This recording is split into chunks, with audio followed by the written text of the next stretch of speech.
Coach has called us down to see if EVTV needed a multifunction DVD direct recorder, a relic, as he said. Yes, definitely a relic. I'm not even sure when this was used. Who uses a CD anymore? DVD? DVD. And this one was actually technology for its time because it had like a little screen already built on it. So you could actually see what you were doing. Some coaches at some point had this back here so that they could put highlight films from a camera to a DVD to then get in their car and do what we call sneaker net, literally running or driving the video to another coach and then exchanging that video for the week. Can I add something to this real quick? Please. 1 second. The other day, this was discovered and brought to me. This is a highlight tape from a player that I actually coached while I was here that is taking on a VHS. Most of you have probably never seen a VHS except for at your grandparents' house and you just threw it out in the garbage. We actually used to have to copy game film onto these, drive and meet another coach halfway between. So if we were playing Starkville, you can imagine how far it was to drive to meet halfway so that we could get a game film from the previous week to scout. Now, how do we do that, Coach? We click a button. We literally just click a button now and it is transferred immediately to the other teams through the intranet. Yeah, not only that, the software is smart enough to break down some of the film for you. Oh yes, definitely. It can look at it and tell where the down and distance is and where the ball is placed on the field as compared to the old VHS. Now, Coach Hurt is the one you really need to talk to. He had to actually sit there at the school and rewind the film. The strips. Yes, he had to rewind it to start it over whenever he wanted to see a play. There was no slow motion back in those days. Then they would have to literally cut that film up and put all the defense plays on one, offense on one, special teams. We still refer to it as cut-ups, but it's nothing like the cut-ups that they had to do. Right. That was like actually cutting the film and tying it back together. Literally where the term came from, cut-ups. We would go talk to Coach Hurt, but it would probably be a lengthy conversation. Yes, I don't know what your battery life is on there. All right, so here he is, the man himself, Coach Hurt. We were talking about you earlier back in the football office. Now, you have seen a lot of football in your life. How many years have you been coaching now? This is my 44th, and so I'm starting season 44. And so it's a lot of practices, a lot of hot days. Right, and we were talking about the evolution of practice and game film and cut up over times, and we were laughing about the DVD recorder, but that's actually pretty modern. You've seen a whole lot of evolution. Tell us about some of the years, your early years. You were talking about Baylor earlier when y'all were actually cutting up 16 millimeter. That is correct. Back when I started coaching, we were on 16 millimeter film, I believe is what you called it. You know, people still say film sometimes today, but it's video. But we were on actual 16 millimeter film that you ran through a projector, that you had to load it and watch it. We did not, in high school, we did not film practice like we do now. In college we did, but we only got one reel of film for practice. So you had to pick and choose what you wanted to, quote, film. And then we'd have to take it to get it developed, wait for it, then get it back. And we could only use, for practice, we could only use black and white because it was cheaper. Right. All right. Then the coaches were asking me, because we exchange video now via email with our opponents. Which is a very new concept. Like that has not been, that's been in the last 5 years really that people have been able to do that. That is correct. So how did you get it, quote, actual film, hard film to others? Well, in our case, when I was at Baylor, Waco, Texas is about 100 miles from Dallas. Well, we didn't have a lab in Waco that could develop color film. So for the games, we would shoot, have a color copy and 2 black and whites. Had to drive it to Dallas. If we got back from Southern Cal. We played at Southern Cal. We got back at whatever, 4 in the morning. Somebody had to drive to Dallas to take the film, get it to wait on it. Wait. Go to IHOP or something, Waffle House, something. But wait 5 or 6 hours for it to get developed, bring it back to Waco, and then to give the opponent their film. You traded a black and white one. So how do you get it there? You couldn't email it. You couldn't do that. You had to put it on a plane, go to the airport, okay? So you played And to make sure it got exchanged, he's not saying like you put the film on the plane. He's saying a coach Yes. gets on the plane with the film under his arm. Exactly. What did you call that? Sneaker Net, where you actually net. run it. Exactly. Sneaker net.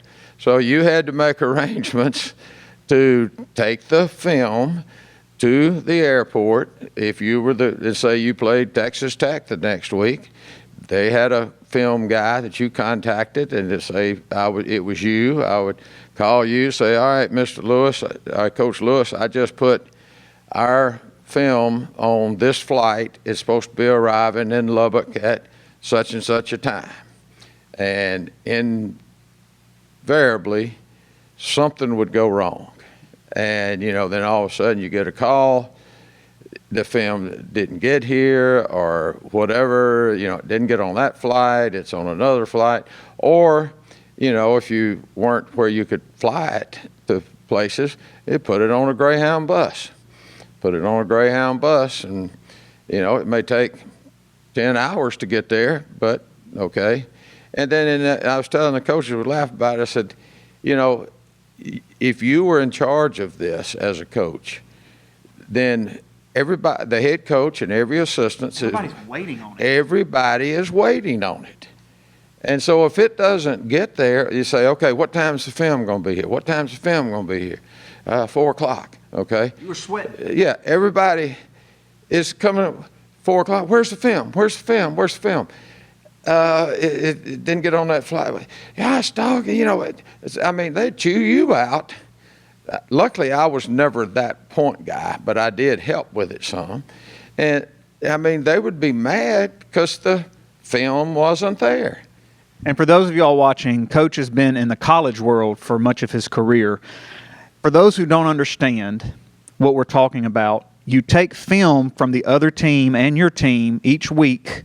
It is broken down into plays, and then the other team, to get a fair shot at preparing for you, That's correct.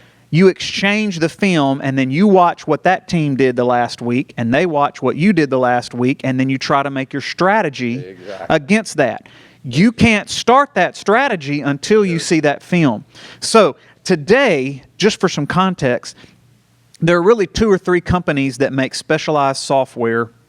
We use, I believe, Hudl, which is Correct. a very popular one for high schools. It's not cheap, it's pricey, but it allows the software to sit there and pick apart most of the playing, and a lot of the editing's done on the fly, and it automatically catalogs it, which is a huge, Coach will tell you that's a huge deal. Back then, so theoretically with Hudl, by Sunday or Saturday even, you're ready to exchange film, and it does it through the interwebs, as we call it. It's a click of a button. Back then, they had to take what was essentially 16 millimeter, which would be the crank. That's right. It's essentially the crank. 16 millimeter. It would take a day to develop it. Then you turn around and have to edit it. Now tell them about editing it, because y'all didn't have a fancy computer. You were sitting there with a blade. That is correct. Okay, so you would say, okay, you want to take this film of a whole game, all right? You want just the offensive plays cut out of it, just the defensive plays cut out of it, and just the kicking game, or special teams as we call it, cut out of it. Okay, you literally had to take a splicer. Now, did y'all have the little goggles where you would look through and play the film through the light? No, we just used, all right, it'd roll off the projector. Right. You could hold it up to the light. You could kind of see the end of the play. And then you had a little plastic razor blade sitting there, and you had to put it in there. It has the little holes on the edge of the film to align it, Yep. and for it to go through the projector.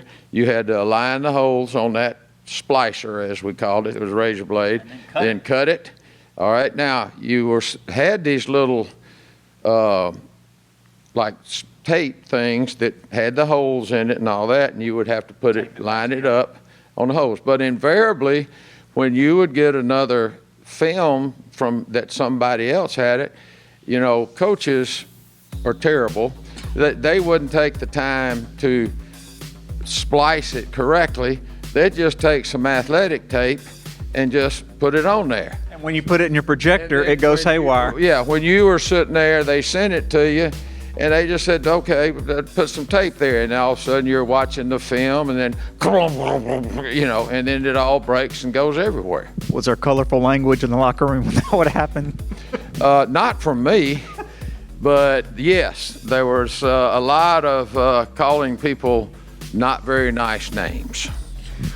There's a lot of stress because, again, your entire game plan for that week is hinging on studying this film, and you get a leg up on another team if you can get an extra day of practice in against your strategy. That, no question. That's, you know, it's you're preparing for them, they're preparing for you. And like you said, you know, people say, well, what is a game plan? You know, all right, you're putting your strategy together as to how you're going to defend their offense or how you're going to attack their defense or kicking game and all of that. So you know, have an idea what you should do. And and one of the most stressful things in the kicking game is if you are responsible when your team punched the ball, the punt team. Because, you know, you can get a bad snap, they can block it, this and that. So, Field position. yeah. And I had a friend of mine that I worked with. He said, if you go interview for a job and they tell you that your responsibilities include film exchange and punt team, just get in your car and go back home because you do not want that job. So just get in your car, go back home, because if you have both of those responsibilities, you're not going to last very long. You weren't dealing a whole lot with film at Georgia, but what was the technology at Georgia at the time?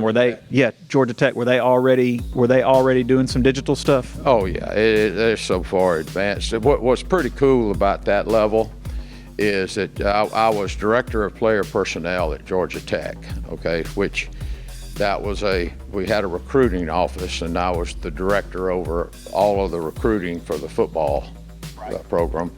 And like you mentioned Huddle, okay? Somebody would give me a name, like say Mark Lewis, Horn Lake High School. We had Huddle. We could pull up any high school game in the country. We paid $30,000 a year for that.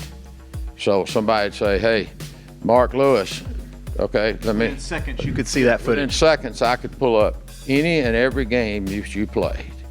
Now, their video or exchange is everything goes into a bank or a whatever, I'm not sure, but Server. a server, okay, yeah, bank, a server bank, all right. And we had a full-time staff. That's what they did, was to get the server updated. So as an example, at Georgia Tech, we ran the triple option that Coach Johnson had run for years. And so when we were wanting to see how somebody that was unusual, we were one of the few that did it. So he'd want to see how somebody defended it in the past. Okay, I can remember that he got our video guy to go into that server, and I don't know how many it has, but he pulled out a game from 10 years earlier where this guy was a defensive coordinator against a team that ran the option. So we're watching a video that happened 10 years ago. Well, the technology is definitely, I'm assuming that you give a thumbs up to the way things are now compared to the way they were back at Baylor days? I do, and I think it's interesting. Probably nobody realizes this, but here at Horn Lake, we video our practices. We video our practices, the drills. We meet before practice, watch the practice drills with our players. So, people think, oh, y'all just go out there and run some plays and this and that. No, it's a strategy involved. It's a technique. It's a plan. And a picture's worth 1,000 words. And Hudl has gotten even more sophisticated now. If people have watched games in the past 3 or 4 years, you've noticed a big TV on the sidelines. That's because Hudl in real time can beam the footage from the previous plays down to the field.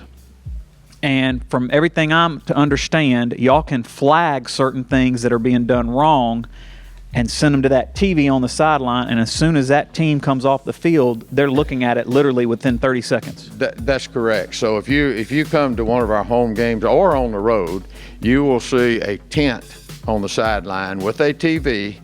And so, say for instance, the other team had the ball for, say, 7 plays, against our defense. Our defense comes off the field. They all go sit down on the benches right there, and coaches pull up that series or those plays or whatever and show them, okay, right here, son, you didn't, the linebacker didn't do this right, and that's why they gained 10 yards, okay? You need to close the hole more or whatever, or we didn't cover this guy right or whatever, same thing. And the other thing, we have iPads in the press box that you can look at. Now, I will admit, I think my 4 years here, I've looked at one play on an iPad. I've got it in my mind. But there's a number of coaches up high that are assessing problems and things that the coaches on the ground, because you can't really necessarily see all the way through the field when you're coaching on the ground. That's correct. That's correct. But when you've been doing it for 44 years, your eyes are trained.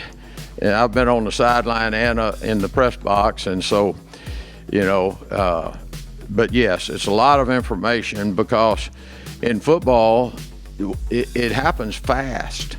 A play is run, and then you've got, 10 seconds maybe to decipher what went wrong on that play and before the next one starts. And what are you going to adjust, or what are you going to call the next play?